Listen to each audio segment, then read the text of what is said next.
আসসালামু আলাইকুম, সবাইকে শুভেচ্ছা জানাচ্ছি। মাসুম মাহবুব। পৃথিবীর যেই প্রান্ত থেকে যারা দেখছেন সবাইকে আবারও শুভেচ্ছা।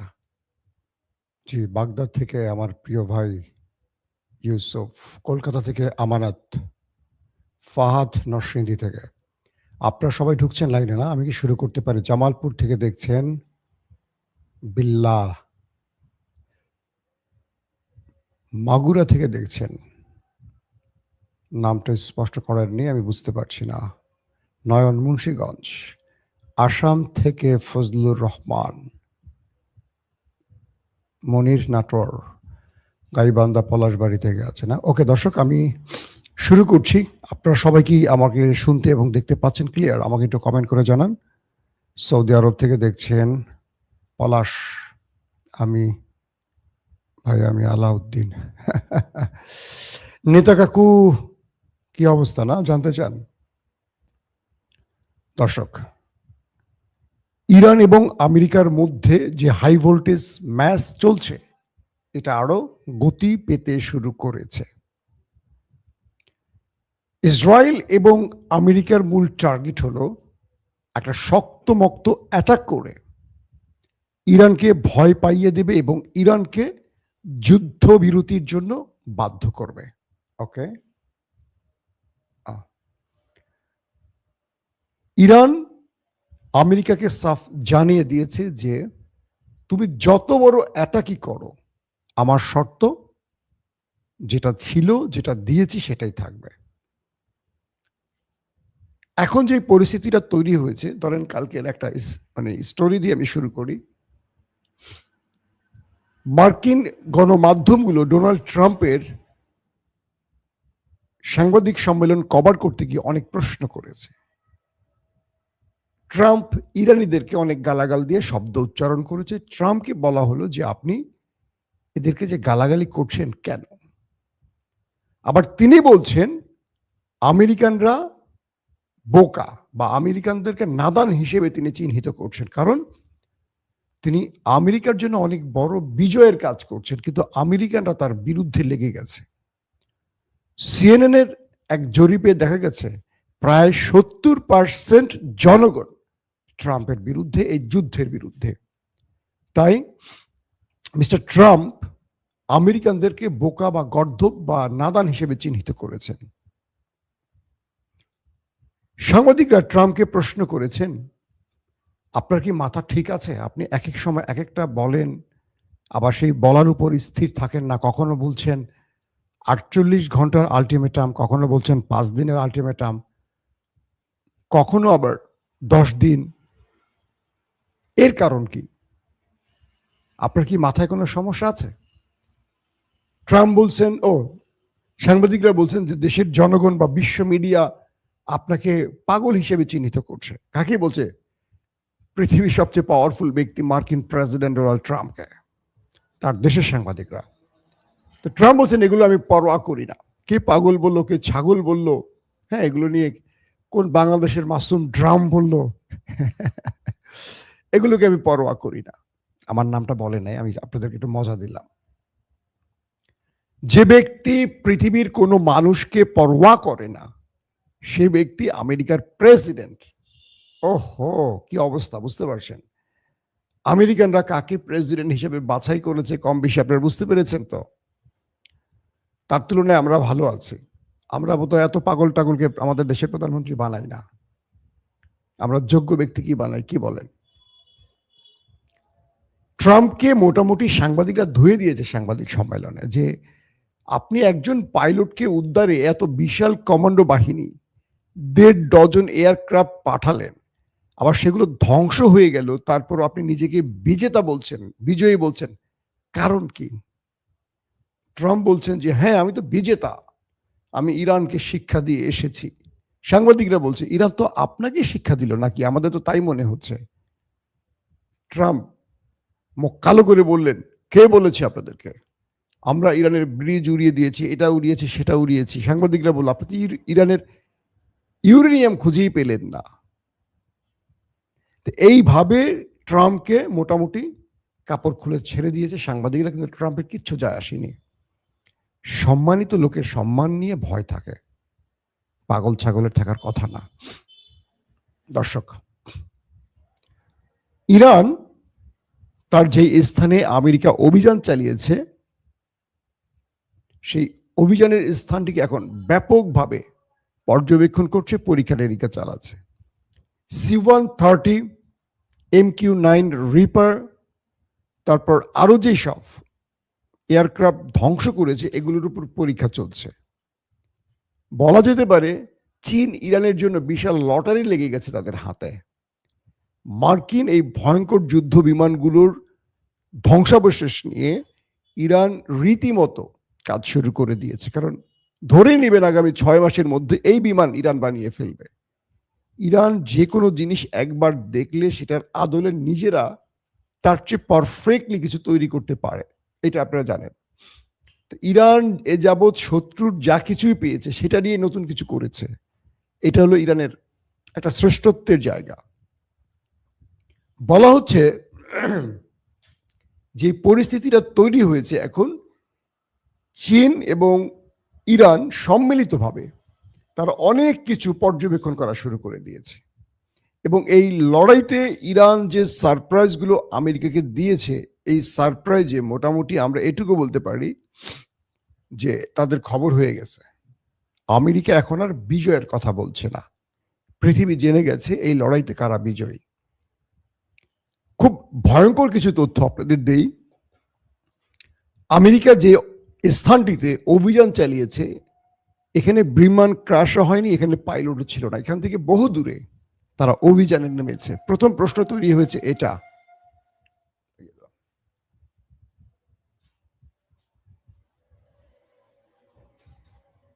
No problem. তো প্রশ্ন হলো যেখানে পাইলট থাকার কোনো সম্ভাবনা নেই সেই জায়গাটিতে কেন ইরান আমেরিকা অভিযান চালিয়েছে? তার মানে যাদের লক্ষ্যটা ভিন্ন ছিল। এক, আমেরিকা সেখানে প্রথমেই B-2 বোম্বার্স দিয়ে ব্যাপক অ্যাটাক করেছে। বলা হচ্ছে তারা প্রায় শতাধিক স্যাটেলাইট গাইডেড বোমা নিক্ষেপ করেছে ওই স্থানটিতে। B-2 বোম্বার্স দিয়ে স্যাটেলাইট গাইডেড কি বলে বোমা নিক্ষেপ করেছে ইরানের ওই অঞ্চলটির আশপাশে। যতগুলো ব্রিজ আছে ইরানের, সড়ক আছে ইরানের, সব ধ্বংস করছে। কারণ কি? আমেরিকা ওইখান থেকে নিউক্লিয়ার সাইডে অপারেশন চালাবে, ইউরেনিয়াম চুরি করবে, যাতে করে ইরান সেখানে তাদের কোনো ফোর্স পাঠাতে না পারে, সেনা পাঠাতে না পারে, অভিযান ঠেকাতে না পারে। তার জন্য আগেই সেখানে B-2 বোম্বার্স থেকে তারা স্যাটেলাইট গাইডেড কি বলে বোমা দিয়ে ওই জায়গাটিকে ধ্বংস করেছে। তার মানে কি, আমি যে আপনাদের গত 2 দিন ধরে বলছি তারা পাইলট উদ্ধার একটি নাটক, মূলত তারা ইউরেনিয়াম নিতে এসছে, এটি আবারও প্রমাণিত হয়ে গেছে। তার পরের গুরুত্বপূর্ণ খবরটি কি? ইরানকে বারবারই পাকিস্তান বলছে যুদ্ধবিরতি করতে, কারণ পাকিস্তানকে চাপ দিচ্ছে সৌদি আরব এবং আমেরিকা। তো ইরান তাদেরকে জানিয়ে দিয়েছে যে এই যুদ্ধটা বন্ধ হতে পারে যদি স্থায়ী যুদ্ধ বন্ধের কোনো গ্রান্টি দিতে পারে এবং আমাদের শর্ত মেনে নেয়। ইরান বলছে যে আমরা 2-4 দিন, 5 দিন, 1 মাস, 2 মাসের কোনো গ্রান্টি মানবো না, কি বলে যুদ্ধবিরতি মানবো না স্থায়ী। কারণ আজকে তারা মার খেয়ে বেসামাল, তারপর তারা আবার প্রস্তুতি নিয়ে আবারও ইরানে আক্রমণ করবে। এটা বারবার হতে পারে না। ইরানের জাতি এবার ঐক্যবদ্ধ হয়েছে শত্রুকে মোকাবেলায়। আমরা এখান থেকে একটা রেজাল্ট নিয়ে যুদ্ধ বন্ধ করব। ইরান বলছে গাজাতে কি হয়েছে, তুরস্ক এবং মিশরের বা কাতারের মধ্যস্থতায় যে যুদ্ধ বিরতিটি হলো, তারপরেও ইসরায়েল গাজাতে হিট করে আক্রমণ করে আরো 800 মানুষ মেরেছে যুদ্ধবিরতির পর, আরো 2000-এর অধিক মানুষকে ইনজুর্ড করেছে যুদ্ধবিরতির পর। কিন্তু তুরস্ক, মিশর, কাতার ইসরায়েলের টুটি চেপে ধরতে পারেনি, আমেরিকাকে প্রশ্ন করতে পারেনি যুদ্ধবিরতির পর এতগুলো মানুষের প্রাণ গেল কেন। জাতিসংঘ এই ব্যাপারে নীরব হয়ে আছে। কিন্তু তালেবানদের অবস্থাটা কি? তালেবানদের সাথে আমেরিকার যুদ্ধবিরতির অনেক প্রস্তাব তালেবানরা নাকচ করেছে, লম্বা সময় তারা লড়াই করেছে। দিন শেষে কাতারের যুদ্ধবিরতি বা যুদ্ধ নিয়ে বিভিন্ন বৈঠক শেষে তালেবান পুরো কাবুল, কান্দাহার সব দখলের পর আমেরিকা লেজ গুটিয়ে পালিয়ে গেছে। এরপর আফগানে আমেরিকা আর একটা অ্যাটাক করার সাহস করেনি। ইরান মূলত এই ট্রিক্সটা ব্যবহার করতে চায়। গাজায় যেমন ব্যর্থ হয়েছে, এই ব্যর্থতা ইরান চায় না। ইরান বলছে যুদ্ধবিরতি হবে স্থায়ীভাবে, আন্তর্জাতিক শক্তিশালী দেশগুলো গ্রান্টার হবে। এখন কে হতে পারে এই গ্রান্টার, এই যুদ্ধবিরতির? এক হতে পারে রাশিয়া, চীন, জাতিসংঘ, আর হতে পারে আরব রাষ্ট্রগুলো। আরব রাষ্ট্রগুলোকে ইরানকে ওয়াদা দিতে হবে, শর্তের মানে সেই পেপারে সিগনেচার করে একদম হলফ করে বলতে হবে যে এই গালফ কান্ট্রির কোনো আকাশ বা ভূমি ইরানের বিরুদ্ধে আর ব্যবহার হবে না। আমেরিকা যতগুলো অ্যাটাক করেছে 80% আরবের ভেতর থেকে করেছে। একটা ব্যাপার ভালো করে খেয়াল করেন, আরবের এই ভূমি বা গালফ কান্ট্রির যেই মার্কিন ঘাঁটিগুলো রয়েছে, শুনেছেন কখনো এই ঘাঁটিগুলো ইসরায়েলের বিরুদ্ধে ব্যবহার হয়েছে? হয়নি। কিন্তু এই ঘাঁটিগুলো ব্যবহার হচ্ছে কাদের বিরুদ্ধে? ইরানের বিরুদ্ধে, কখনো আফগানের বিরুদ্ধে, কখনো সিরিয়ার বিরুদ্ধে। প্রশ্ন হলো, আরবের মতো একটি দেশ তারা তাদের দেশের নিরাপত্তার প্রয়োজনে আমেরিকানদেরকে এখানে ঘাঁটি করতে দিয়েছে, আর সেই আমেরিকানরা আরবে বসে মুসলিমদের অ্যাটাক করছে বা মুসলমান দেশগুলোকে অ্যাটাক করছে। আরবরা এটা কি করে মেনে নিচ্ছে? কখনো আমেরিকা ইসরায়েলে অ্যাটাক করবে? এখন পর্যন্ত ইসরায়েলকে রক্ষায় আমেরিকা তার সর্বোচ্চ শক্তি ব্যয় করছে। যে আরবরা ইসরায়েলের সাথে লড়াই করেছে, কয়েক দফা যুদ্ধ করেছে, সেই আরবরা আজকে ইরানের বদলে ইসরায়েলকে পাহারা দিচ্ছে। চিন্তা করতে পারেন, আমেরিকা এবং ইসরায়েল যখন ইরানে স্ট্রাইক চালায়, তখন এই আরবের ভেতর থেকে মানে আরব রাষ্ট্রগুলো পার হয়ে, কয়েকটি আরব রাষ্ট্র পার হয়ে ইরানে অ্যাটাক করতে হয়। কখনো শুনেছেন আমেরিকান বা ইসরায়েলের কোনো মিসাইল বা বিমানকে প্রতিরক্ষা সিস্টেম দিয়ে অ্যাটাক করেছে? আরব করেনি। কিন্তু ইরান যখন ইসরায়েলে কোনো হিট করে, আরব ধারাবাহিক যতগুলো দেশ পরে ইসরায়েলে যেতে এই মিসাইলটাকে, ধরেন সৌদি আরব, কাতার, জর্দান বা ইরাক, এই প্রত্যেকটা দেশ মার্কিন ঘাঁটি আছে, সেখান থেকে ইন্টারসেপ্ট করা হয় ইরানের মিসাইলকে। ইরান একটা ইসরায়েলে মারতে গিয়ে একটা নয়, ধরেন 4-5টা দেশের প্রতিরক্ষা ব্যবস্থাকে ফেল করে অ্যাটাক করতে হয়। আমাকে অনেকে প্রশ্ন করেন, আমার অনেক দর্শক, যে মাসুম ভাই, ইসরায়েল এত টার্গেটে হিট করে, ইরান পারছে না কেন?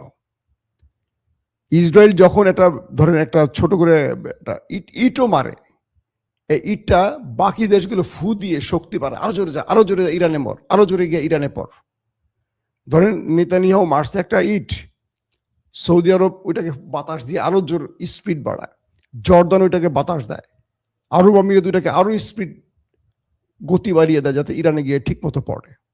আর ইরান যখন মারে তখন সৌদি আরব সেটাকে ঠেকায়, তারপরে সেটা দুর্বল হয়, তারপরে ধরেন আরব আমিরাত সেটাকে ঠেকায়, আরো দুর্বল হয়, জর্দান সেটাকে ঠেকায়, তারপরে ইসরায়েলে যখন ঢোকে তখন তো ইসরায়েলের ভেতরে মার্কিন ইসরায়েলি প্রতিরক্ষা তো আছেই, একটার পর একটা প্রতিরক্ষা ব্যবস্থা সাজানো আছে তাদের, একটার পর একটা, একটার পর একটা। এতগুলো বাধা টোপকে ইরানকে ইসরায়েলে অ্যাটাক করতে হয়, কিন্তু ইসরায়েলকে কখনো বাধার মুখে পড়তে হয় না। অথচ মাঝখানে এতগুলো মুসলিম দেশ যারা মুসলিমদেরই বন্ধু নয়, শত্রুদেরই বন্ধু হয়ে বসে আছে। এটা লজ্জার কিনা বলেন আপনারা? এই আরবরা কি জবাব দিবে আল্লাহর কাছে? এই আরবরা তার দেশের জনগণকে কি জবাব দেয়? তাদের জনগণরা অর্থের কাছে, তাদের প্রচুর অর্থ আছে, তো সব ঘুমিয়ে আছে, তাদের ওইটার খাড়ায় না। দেখেন না, ইরান যখন আরবকে মারছে, আরব একটা প্রত্যুত্তর দিতে ভয় পায়, কারণ আরব তো যুদ্ধ করতে পারে না। ওরা গোপনে আমেরিকার মধ্যে ঢুকে কিছু ড্রোন বা মিসাইল মারে, অভিযোগ উঠছে, এখন ওরা স্বীকার করেনি, সৌদি এবং আরব আমিরাতের বিরুদ্ধে বিভিন্ন গণমাধ্যমে, সত্য কি মিথ্যা জানি না, এটা পশ্চিমাদের প্রচারণা বা প্রোপাগান্ডা হতে পারে। তো যে আরব যুদ্ধ করার মতো শক্তি নেই, সেই আরবরা আমেরিকার থেকে ট্রিলিয়ন ট্রিলিয়ন ডলারের অস্ত্র কিনে বসে আছে কেন বলেন? তার মানে হলো এরা সবসময় ওদের শক্তিতে নিজেকে পাহারায় বসিয়ে রাখছে, অর্থাৎ আমেরিকার ছায়ায় বেঁচে থাকতে চায়। এরা আল্লাহর উপর ভরসা করে না। আর এদের জনগণও এই সরকারের উপর খুশি হয়ে আছে, কারণ এদের কোনো বিপদ আপদ নেই। এটাই এদের দুনিয়ার বেহেশত। মুমিনদের জন্য তো দুনিয়া বেহেশত নয়। দর্শক, ট্রাম্পকে প্রশ্ন করা হলে ট্রাম্প বলেছেন মঙ্গলবারই ফাইনাল, অর্থাৎ আসছে, আজকে তো বোধহয় মঙ্গলবার নাকি, মঙ্গলবারই ফাইনাল। আর কোনো ডেডলাইন বা আলটিমেটামের টাইম বাড়ানো হবে না। তার মানে মঙ্গলবার ইরানে ম্যাসিভ আকারে অ্যাটাক করতে যাচ্ছে আমেরিকা এবং ইসরায়েল। ইরানের গণমাধ্যম কিছু বড় তথ্য ফ্লাশ করে দিয়েছে, আর সেটা হলো যে ইরান ঘটনাস্থল পরিদর্শন করে অনেকগুলো তথ্য উপাত্ত সংগ্রহ করেছে। এর মধ্যে একটি হলো যে লড়াইটা বা যে অভিযানটা ইরানের ভেতরে হয়েছে, সেখানে মার্কিন পাইলট, একজন নারী পাইলট, তিনি ট্যুরিস্ট ভিসায় চলে গেছেন ইসরায়েলে এবং সেখানে ইসরায়েলি বাহিনীর সাথে যোগ দিয়ে পরিকল্পনা করে পরবর্তী সেখান থেকে তিনি ইরানে অ্যাটাকে আসছেন। বুঝতে পারছেন? আমেরিকা যে বারবার দাবি করছে যে এই যুদ্ধে তারা দায়ী না, অমুকে দায়ী, তমুকে দায়ী, দেখেন মার্কিন একজন পাইলট তিনি আমেরিকা থেকে ট্যুরিস্ট ভিসায় ইসরায়েলে গেছেন, সেখানে গিয়ে ইসরায়েলি বাহিনীর সাথে পরিকল্পনা করে সেখান থেকে ফ্লাই করেছেন। তার কাগজপত্রগুলো ইরান উদ্ধার করেছে। তিনি বেঁচে আছেন না ওপারে চলে গেছেন কেউ জানে না, এই মুহূর্তে জানা যায়নি। তার মানে ইরান যে পাল্টা প্রতিঘাত করেছে, সেখানে ইসরায়েলি এবং আমেরিকান প্রচুর সেনা চলে গেছে জায়গা মতো, এবং তাদের অনেকে বলবেন লাশ কোথায়, সব পুড়ে গেছে। সেখানে তো এয়ারক্রাফট গুলোকে ধ্বংস করা হচ্ছে। বিমান বিধ্বস্ত হলে সেখানে কারো লাশ পাওয়া যায়, সব পুড়ে ছাই হয়ে যায়, কয়লা হয়ে যায়। তার মানে হলো ইরান যে সাসপেক্টই করেছে সেটি রাইট। ইসরায়েল এবং আমেরিকা সম্মিলিত এই অপারেশনটি করছে, শুধু আমেরিকা একা নয়। ইরানের বিরুদ্ধে যে অভিযানটি হয়েছে সেখানে ইসরায়েল নিজেও প্রবেশ করেছে, তারাও বড় রকম মার খেয়েছে। শুধু 1 ডজন এয়ারক্রাফট আমেরিকা হারিয়েছে বিষয়টা এরকম নয়, এর মধ্যে প্রচুর সংখ্যক ইসরায়েলি পাইলট সেনারা ছিল, কমান্ডো সদস্যরা ছিল। আর মূল উদ্দেশ্যটা ছিল তারা ইরানের স্থল অভিযানে আসছে, এখান থেকে ইউরেনিয়াম লুট বা ধ্বংস, পাশাপাশি ইরানের মধ্যে বড় রকম অভিযান, গুরুত্বপূর্ণ টার্গেটে। এটি ব্যর্থ করে দিয়েছে। এখন আজকে থেকে তারা কি করবে এটি নতুন করে হয়তো বা আমরা পরবর্তী খবরে জানাতে পারবো, কারণ ইরানের বিরুদ্ধে এই দুটো দেশ আজকে বড় মাত্রায় অ্যাটাকে যাবার ঘোষণা দিয়েছে। আর ইরান তাদেরকে পাল্টা প্রতিরোধ করতে কি করবে সেটিও আমরা আজকে পরবর্তী সংবাদে আপনাদের জানাবো। এখনকার মতো বিদায় নিচ্ছি। প্রত্যেকে ভালো থাকবেন। আল্লাহ হাফেজ।